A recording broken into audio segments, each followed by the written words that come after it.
Welcome to Full Prefrontal, the show that exposes the mysteries of executive functions. This show is a collection of conversations about the role of the prefrontal cortex, which impacts your focus, planning, problem-solving, emotional balance, and independence. These conversations will introduce mental tools that will empower you to shift your mindset for a successful life. And now, here's your host, Sucheta Kamath. All right, welcome back to Full Prefrontal, where we are exposing the mysteries of executive function. I am here again with our host, Sucheta Kamath. Good morning, Sucheta. As I said at the end of last week's episode, very much looking forward to our next conversation with Dr. Rappaport. Going to be great, some great stuff. But before we go there, it's been a couple weeks now, but I'm still enthralled with the story of this young Thai soccer team that got trapped in the cave and had to be dramatically rescued. And it's a great story, but gosh, what happens now? I mean, how do you thrive as a child? How do you thrive in spite of an adverse childhood experience?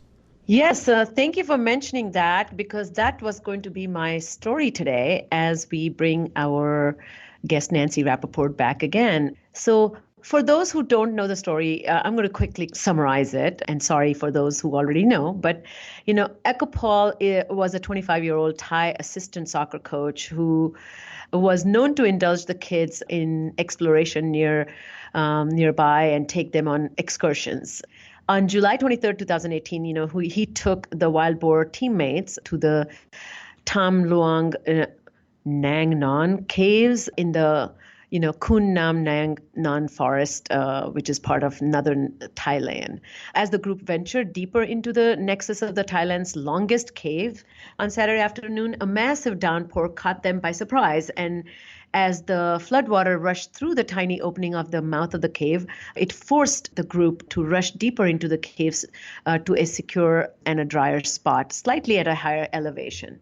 At this point, the coach and the group of 12 boys, ages 11 to 16, found themselves trapped 3 miles inside the cave, away from the opening, cut off from the exit route completely because of the flooding, which didn't subside. And the head coach came along to look for the team when he got 20 frantic calls that evening from parents who reported that their children never came home. So he asked around and found out that the assistant coach had taken the kids on excursion. So he came at the entry to the forest, and he saw a bunch of bikes and backpacks lying around at the entrance of the park. And he immediately contacted the authorities. Soon after, a massive search and rescue operation, involving more than 1,000 people was launched by Thai officials, and they solicited help from divers and Navy SEALs from various countries, including Australia, China, Japan, UK, US. Luckily, on July 2nd, the 2 divers from United Kingdom found all 13 alive deep inside the caves.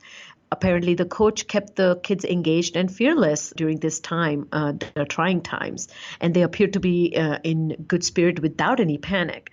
So the story for our podcast begins here, I feel. What was fascinating to me was when these divers found them, the coach handed these letters written by, he made every child write a letter to the parent while they were inside the cave. And he himself wrote a letter as well, and he passed on those to the divers who had to go back, and now they had to make arrangements because none of these children or the coach were, trained divers, or they did not have a way to know how to rescue them safe and alive. But the fascinating thing was 2 things. This was probably unimaginable childhood trauma, right? To be trapped inside a cave with your friends, but completely in the darkness, no food, water, nobody knows. You don't know whether people know, and nobody knows where exactly you are. And if this doesn't create a crisis, I don't know what will. But in this situation, these 12 boys were with the most amazing adult. Paul himself became an orphan at age 12, and he was sent to a monastery, and there he learned to meditate for 10 years. And after 10 years, he left the monastery and came back because his grandmother fell very ill. So he decided to take care of her. And as he was taking care of her, he would go and do some work at the monastery And then he also took up this job of becoming the assistant coach. But in the cave, he would meditate every day for 1 hour. And he made the children meditate and visualize. He gave all the food and little water that he had to the children. He never had any. And by the time they rescued them, he was the one with extreme, critical condition. But the most beautiful thing that I was about to say was about the letters.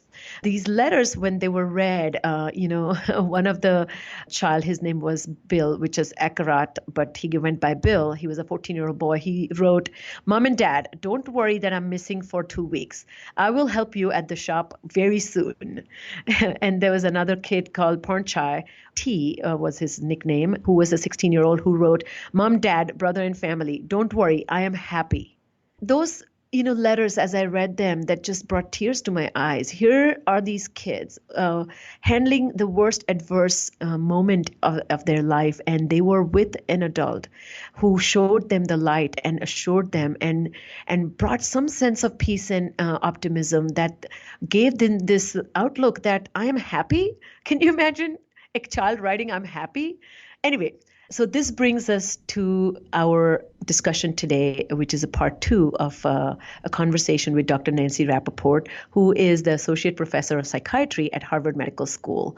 In 2012, she received the American Academy of Child and Adolescent Psychiatry, a Psychiatrist Sidney Berman Award for the school-based study and treatment of learning disorders and mental illness. She also received Cambridge Health Alliance's Art of Healing Award in 2013. This award is given to one who transcends boundaries joyfully, embraces humanity, and profoundly inspires the healing of body and spirit. Dr. Rappaport's important works include The Behavior Code, a practical guide to understanding and teaching most challenging students, which she co-authored with behavioral analyst Jessica Minahan, and her memoir, In Her Wake, a child psychiatrist explores the mystery of her mother's suicide, which won an award from Boston Authors Club in 2010. Nancy advocated for support for struggling families. The Children's Storefront, a documentary of her work in Harlem, was nominated for an Oscar for Best Documentary in 1988. So I'm so delighted to have her because she will talk a little bit about how to handle children who exhibit challenging behaviors. Well, I'm looking forward to the conversation, Sucheta. And yeah, I agree with you. It's amazing how these Thai kids got through that experience. I was freaking out, and I was thousands and thousands of miles away safe, and I don't think I handled it as well as they did. It was an amazing story. All right, well, this promises to be a very important conversation, and looking forward to it. Let's get to it. So here is Sucheta's second conversation with Dr. Nancy Rappaport. Welcome back to the podcast, Nancy. I'm so delighted to have you. In your practice, what are the most common psychiatric disorders of childhood that you often diagnose and treat? And can you share with us in what ways they're important for an ordinary citizen, so to speak, to know about them? As a child psychiatrist, probably the most common 3 disorders that I would encounter are attention deficit, trauma, and depression. So I think I should start with depression first, just because we do know that it's one of the leading causes of death is suicide in teenagers. And so I want people to know what they're looking for, and particularly when is someone just being a normal grumpy teenager and they, came by it honestly, and when is it a time to worry? And partly what I'm going to go through a couple of things. One is the idea that function. So if you have a child who's having difficulty functioning, who has persistent poor mood, upset mood that lasts for at least 2 weeks, that really is, and then what are called neurovegetative symptoms. So that's when we were talking about the brain and the body, that not only is the depression in the mind, but it's coming out in symptoms of the body. So that's really important for parents not to miss. So one is and there's a mnemonic called Siggy Caps, we can just go through them. Sleep is something which is really hard for parents to evaluate about when is it that the depression's gotten to the point where it's interfering with the child's sleep. First thing is getting electronics out of the room during the nighttime, because kids are spending enormous amount of time on their electronics that may be interfering with their sleep. So you want to try to take that out of the differential. But if you have a child, and sometimes child sleep huge amounts. I mean, teenagers, they're like sleep monsters. They can go for 14 hours sleep. That's fine. If that's on a Friday night and they're going to get up at Saturday at 1, it might worry us. We don't want it to happen forever. But it is something when you're growing a foot between 14-year-olds old and 15-year-olds who probably do need time to sleep. But when you have a child who needs 3 alarms and is getting late to school for, and that's interfering in their ability to function at school, that's a signal to you. Is this something that might be part of difficulty with depression and emerging depression, particularly if you have a family history of depression, ADHD, substance abuse, because you want to get that treated and have a clinician help you tease out what's going on. Another piece is around appetite. Again, if you have an adolescent boy who starts to not want to eat, and that's frequently my tip-off for a depressed adolescent teenager, that's a signal to you that you want to think about it. And then with concentration, if you have a precipitous decline in academics, so it's different than the ADD kid, because the ADD kid, as we know, is diagnosed under 7 years old. It happens in 2 settings. They may have had trouble concentrating, but it's been a long-term problem. With depression, it's a cognitive slowing that happens. You feel like your brain feels like it's in a fog, and you can have students, children and adolescents who start to have a pretty big dip in decline. Of course, you always want to think about substance abuse and whether that's going on, but that's another place where you want to think about it. The other one is guilt. So if you have children, will sometimes when they start to get depressed, they'll spend enormous amount of time ruminating, going over and over a small thing that happened and perseverating on it. And that's a piece. And then, of course, the biggest one is around when you have a suicidal child. And that always needs an evaluation. Sometimes I see it more in when you have a completed suicide, it's always the tip of the iceberg. And sometimes when I read in completed suicide reports, I was just reading one in the Washington Post of a young boy who was 11 years old. And the mother will say, well, he said he wanted to kill himself 2 years ago, but I didn't think he really meant it. And we always want to take it seriously when a child is talking about feeling so desperate that they want to kill themselves, and letting them know, is this what you really mean, that you want to kill yourself? Have you thought about ways that you want to do it? Let's make sure to get you some help, and never dismiss it. So there's the depression one. What I would say about trauma, what's important about trauma is, unfortunately, how often it happens. There's a study called the ACE study, the Adverse Childhood Event Study, which was done back in the 90s on 17,000 adults in California, middle-income folks.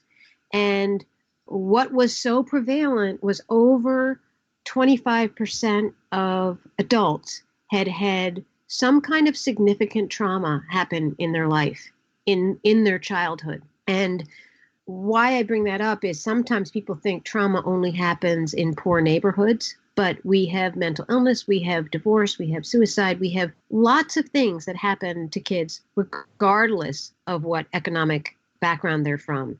And that's an important piece for us to keep track of, because with trauma, it does impact your brain. The places that it impacts your brain are, especially between 0 and 5 years old, are the amygdala, the hippocampus, and the cortex. And the amygdala is your fight or flight response in your brain. It's the smoke detector in your brain. And the hippocampus is your ability to do memory. And your cortex, your prefrontal cortex, is your executive functioning area. So you can have children who have executive functioning difficulty because they have attention deficit disorder, or because they have attention deficit disorder and trauma, or they just have trauma. So that's really important to have that in our differential when we have a child who has trouble concentrating. And the one of the reasons why it's important is I actually think for really bad ADD that probably is semi-traumatic for kids because they're trying so hard, but they don't always able to perform as well as they do. But the other piece of it is that with trauma, you treat it differently. You definitely teach co-regulation skills, but kids who've had trauma have trouble trusting adults and may have trouble settling to learn. So the relationship is incredibly important. And also, oftentimes children with trauma have trouble being vulnerable. And there's a saying, if you live with sharks, don't bleed. So the part with trauma is that children and families need to figure out how to build a story about it, how to build an understanding of what happened. Because oftentimes with trauma, it's of course important what happens in terms of what happened in terms of trauma. Were you kidnapped? Was it a divorce? Was it domestic violence? But what's most important in terms of resiliency for children is their ability to tell a story, their ability to make sense of it. That's what allows them to go forward. So those are the three places that I would say I see the most is attention deficit disorder, trauma, and depression. I am really, really moved by the way you are explaining this. And particularly, I think this is going to add great amount of value to people who work with this in the context of education or private, treatment, or if these are parents who are dealing with. But I don't think people view or you're helping them understand trauma in a different sense. So and this just, lots and lots of cases come to my mind. I have worked with somebody who the mother herself of this child with Asperger's who was going through significant problems in school, not understanding social nuances, but the modeling was not there at home as much as I would like to see. But the mother was a survivor of a childhood abduction. And she was missing for a month or two or something significant. I have seen parents having, very, very traumatic breakups, and where the father has run the mother's car into a tree and in front of the children, or when the mother was inside the house on a lockdown, when the father was circling the house, shouting and screaming at 1 a.m., and the children could hear it and they were protecting the mother. But once the event was over, nobody ever talked about it, or that was never addressed. Yeah. They never saw a psychologist or a psychiatrist. I mean, I can just go on, but that was not even the focal point of raising children or dealing with executive dysfunction that I deal with. It just is something really for people to think about. I don't think if you have a history of ADHD, and generally people's case history questions include any events of distress that have happened to you that have complicated the issues for you. So I really appreciate you bringing that framework into this discussion. Do you have any comment or thought about that? Well, I think what you give in terms of the student who was on the spectrum and the mother who'd had her own trauma history is the idea of ghosts in the nursery, and that the mother coming into a situation, let's just pretend that this kid on the spectrum both had executive functioning difficulties and was aggressive. You could imagine how quickly the mother could feel ashamed, that because she carries her own sense of fear and that the world isn't safe. So she may come into an interaction with the school loaded for bear when she's really feeling vulnerable. And so it's a plea for us to remember that when we have parents who are coming at us sometimes in ways that can seem aggressive, that they may be feeling incredibly protective and vulnerable, and that we want on some level to help reassure them that we have their best interests in mind. Absolutely. You have co-authored a brilliant book called Behavior Code, which you mentioned a while ago, a practical guide to understanding and teaching the most challenging student. I personally believe that it should be part of every teacher, educator, and parents read before the school reopens, I guess, or gets in session. You have in that book laid out a systematic approach to cracking the code of patterns in behavior that difficult children exhibit and that cause them to be this way. Can you share that framework with us and provide us some proven strategies that educators can use if they see this behavior in the classroom even? First, what is sort of the underlying principles that I think are important that we outline in the behavior code? And so this idea, and we called it the behavior code because we wanted people to be like detectives.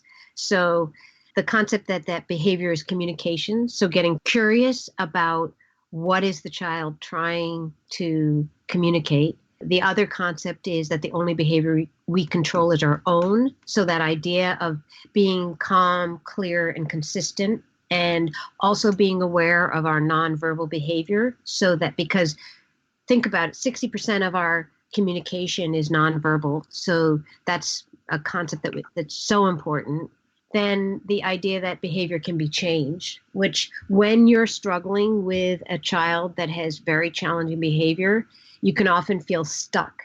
And there's a researcher, Seligman, who talks about learned optimism. And that's a way for when you get depressed as a provider, it's because you think something's permanent and it can't be changed. So if you can look for small changes, that's incredibly important.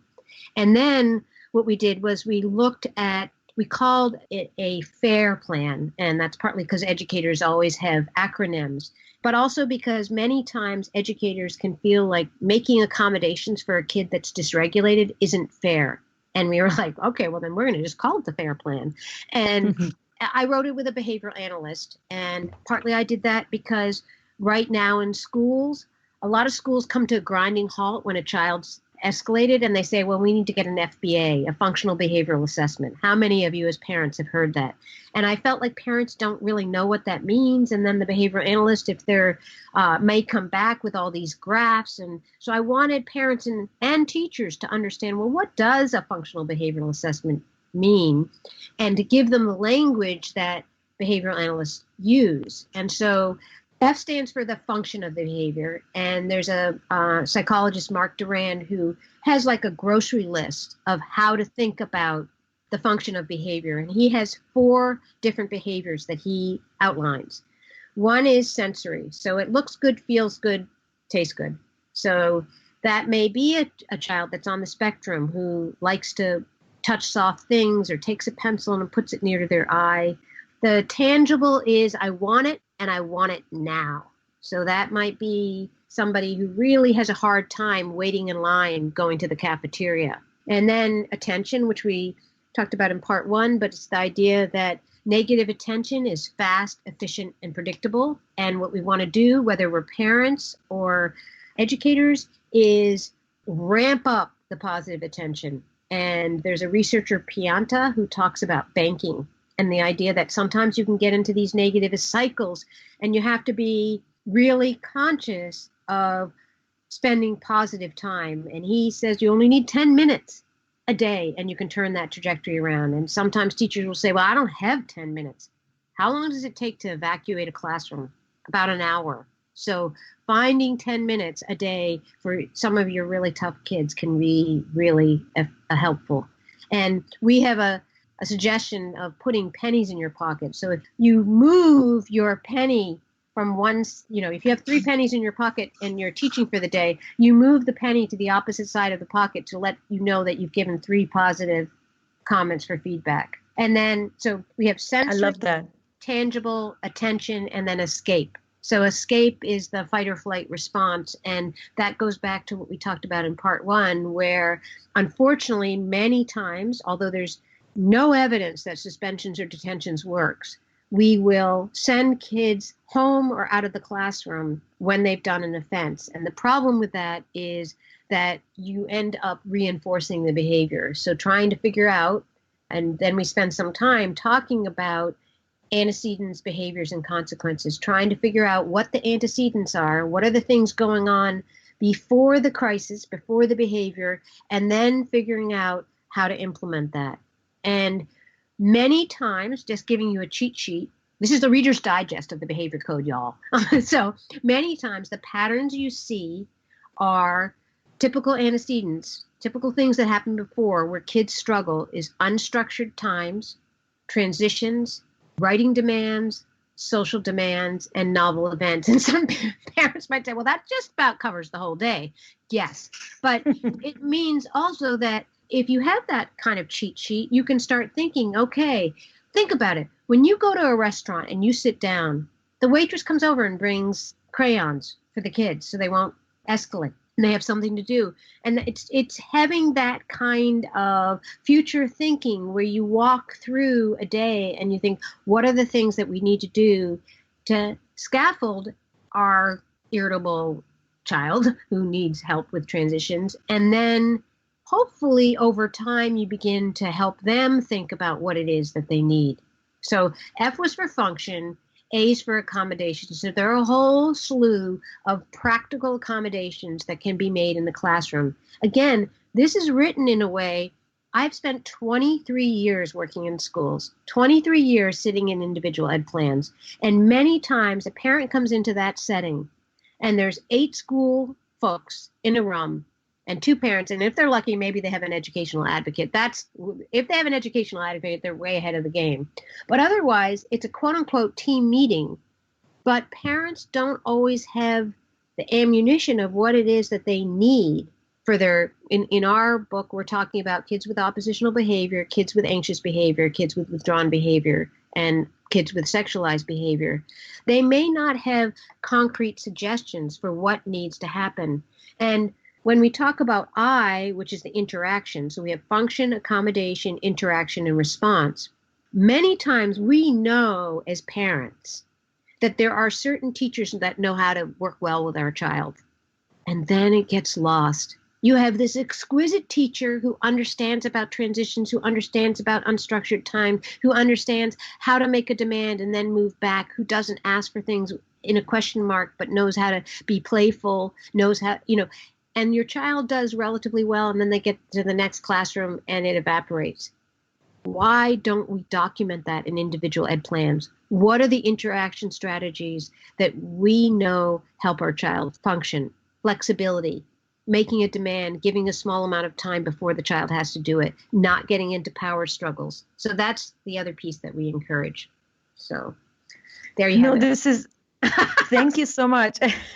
And, I will be making a link to all these resources that you're talking about. But I think this book particularly I love is there are, templates of how to kind of, it's a guidebook. So it has all the tools packaged. So it's not just an abstract idea, but you have given a workable, implementable plan for people to follow. So I really appreciate the time you two have taken to build this resource for all of us. As we come to the end, I wanted to see if you could talk about a little bit about technology, and technology and addiction particularly. Are there any behavioral trends that you're seeing that parents are wired and they are raising wired children? And that's creating a new set of challenges in parents knowing how to put limits, but more importantly, how to model how they put limits, which I don't see them do often. How do you see all that? So, all of us living right now, I was very lucky. My kids are all in their 20s. So I was fortunate enough not to have iPhones available to me from when my kids were 0 to 14. If I had them available, because I have them available now, I know I would have been more distracted because you have instant access to your email and to the internet, and it is so seductive. So I would say for all of us, we need to think about times when we turn the phones off and we have cell phone no time, we're not on our cell phones. And, some people, I'm working on it. I can't say I've done it yet, but some people actually have, a 24-hour period, say a Friday night to Sunday morning. They don't respond to emails or they don't use their phone. Sometimes you can separate it. So if you're going to be having, I think one thing that's just completely insanity right now is that families are allowing iPhones at the table. So I've been in families where everybody's on their iPhone and they're eating. And if you look at the studies about what protects families in terms of the single, one of the most important things is having family dinner. But I don't think the studies looked at having family dinners with the iPhone, because that shouldn't be invited to the table.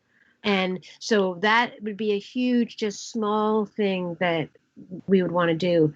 And then the other piece I would say is not to overgeneralize, because sometimes some kids are socializing with the internet and have different things that you're doing. So we don't want to group everything together.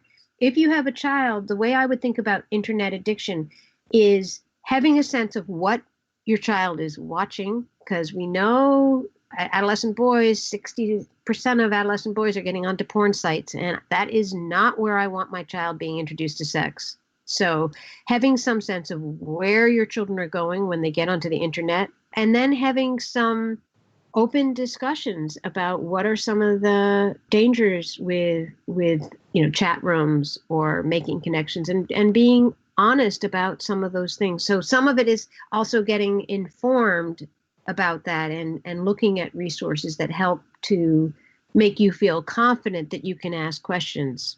Wow. Well, Nancy, this has been a smashing interview. That's all I can say. You've given me so many things to think about. I am, again, so excited to have you, and I'm grateful for your time. We will have all kinds of information on our website, and we will be linking to your fabulous website that explains a lot of your breadth of works. So thank you once again for being on this podcast and explaining and taking the time to connect with our listeners. I'm so happy to have the opportunity, and I'm happy to have your listeners reach out to me if I can be useful.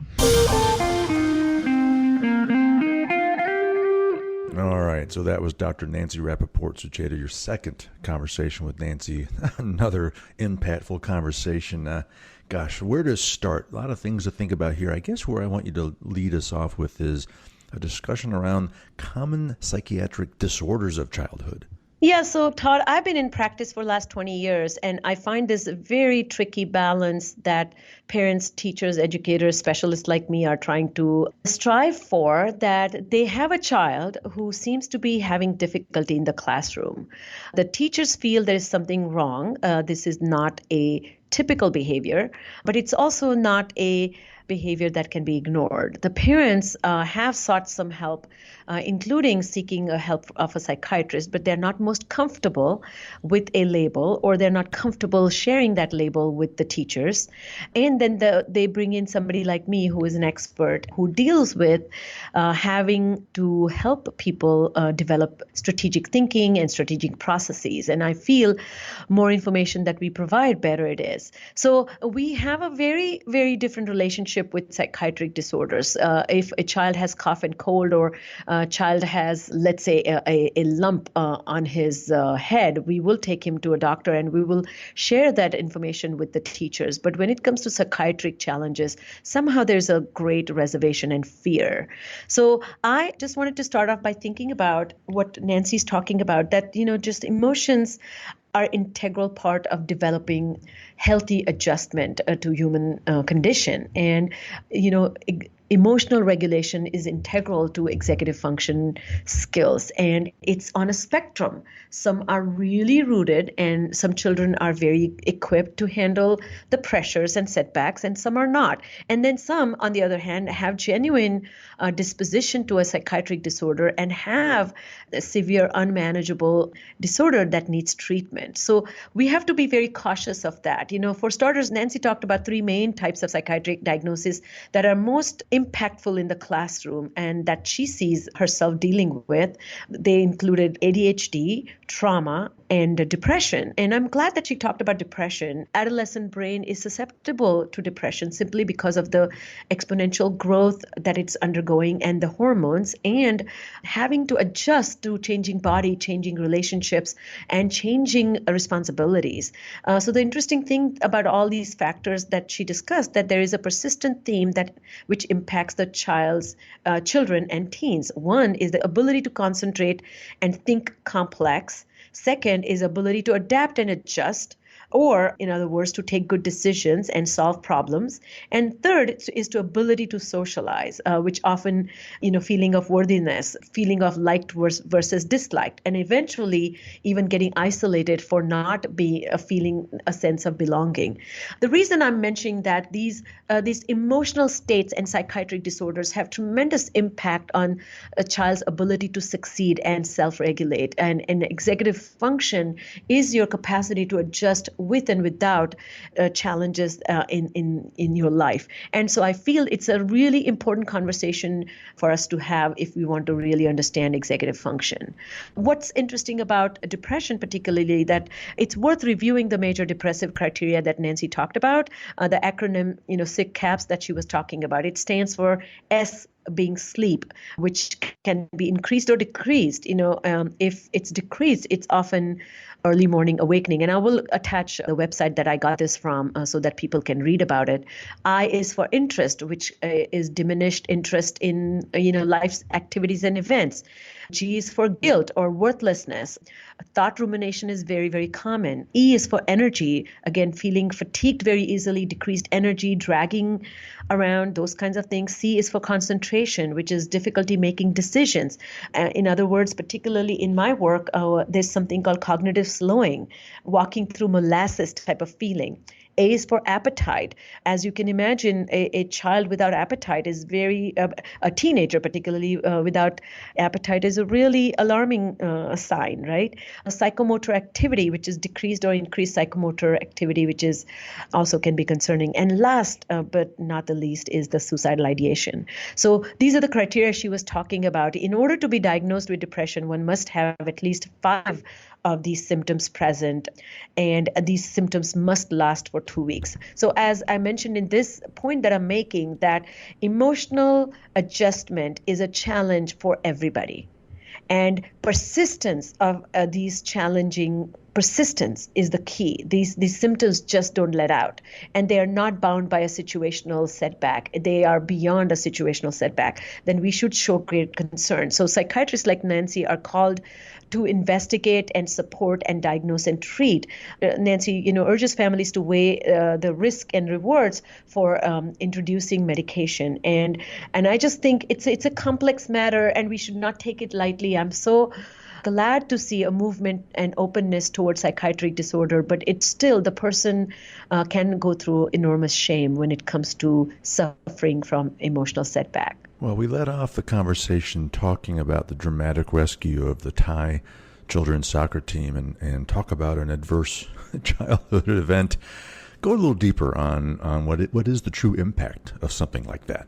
Yeah, so I think there's one, there may be, ADHD and depression. Maybe there's a familial history. There is a, genetic trend for you to be more likely to develop ADHD and depression.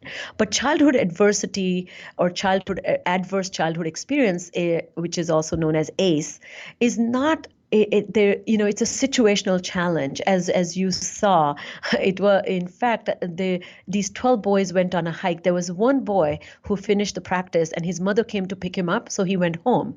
So he was spared from this adverse childhood experience compared to these 12 boys. But so there's it's no brainer that the both positive and negative childhood experiences impact child's wholesome development and lifelong trajectory. The research shows that there's a robust link between adverse childhood experiences and risky health behaviors, chronic health conditions, low life potential, and even early death. I mean, these are serious matters. On the CDC's website, I was reading about this, that it says that these experiences have tremendous impact on future violence, victimization, and perpetration, and lifelong health and opportunity. So adverse childhood experiences can be prevented, and we as a community need to create an environment that is safe for all children to have a decent growing up experience. Just a quick note about having lasting impact. There was a chart which I will also attach on our website, but that the number of adverse effects that a child experiences between the ages of 0 to 18 has direct correlation to the number of outcome data. And so, the health, which is obesity, diabetes, depression, suicide attempts, STDs, heart disease, cancer, stroke, those can be adversely impacted. Behaviors such as smoking, alcoholism, and drug use is impacted by these negative life activities. And life potential, which is graduation rate, academic achievement, lost time at work, from work, all these are risks that are generated by negative, life experiences. And let's say if you have more than 5 life, setbacks in your childhood, then you can assume that you will have almost 40 plus negative outcomes. So that's a serious stuff that we're talking about. Yeah, no doubt about that. So can you share an approach to actually managing problematic behaviors? Well, glad to, and I'm basically summarizing what Nancy talked about. But children with psychosocial emotional adjustment challenges can be handful, and their problems don't go away because someone is compassionate with them. The patience exuded by an adult and compassionate outlook of community communicates a certain mindset, which is very, very essential. Don't get me wrong. What mindset is it communicating? That you are welcome. Things are going to be okay, and you're safe to struggle here, and you won't be left alone without any assistance. That's what that attitude and mindset is communicating to the child. But beyond that, Nancy's approach, which she has gone in depth in her behavior code book, that she talks about 3 vital principles. Number 1 is behavior is a form of communication, so pay attention. 2, misbehavior is a symptom of something a lot more than meets the eye. And 3rd, only behavior we can control is our own. So in order to manage bad behavior, you should manage your own bad behaviors, so to speak. and I think the bad behaviors here I'm talking about is, how we feel angry when somebody's angry at us. We feel, I don't deserve this anger from you. So anger meets anger. So imagine if you're a teacher and a child is throwing a tantrum as is disrespectful, your first response cannot be of compassion. It will be of anger. And if you're angry, then you are not going to help manage those emotions. So it's really important to think of that. So the most important thing to remember is that that mild or alarming changes in classroom behaviors are possibly stemming from depression, trauma, or other behavioral disorders. So it is going to impact child's relationship with his peers. We have a special obligation to attend to the needs of the children who have endured trauma. We need to be more, tender and loving in case of those children who are going through something significant. Child's ability to read emotional cues may be impaired or distorted. They may be misinterpreting the baseline social signals. They may be hypersensitive to them, or they may be blasé to it. So the message in her book, The Behavior Code, is that the student's behavior is a symptom and an attempt at communication. So we need to be keeping our eyes open for that. Okay, so you've referenced this book, The Behavior Code, a great read from Dr. Rappaport. Any other golden tips from this book that you want to share with us? Yes, certainly. The child's experiences of failure is normal and inevitable. However, not every child responds to a failure with optimistic enthusiasm.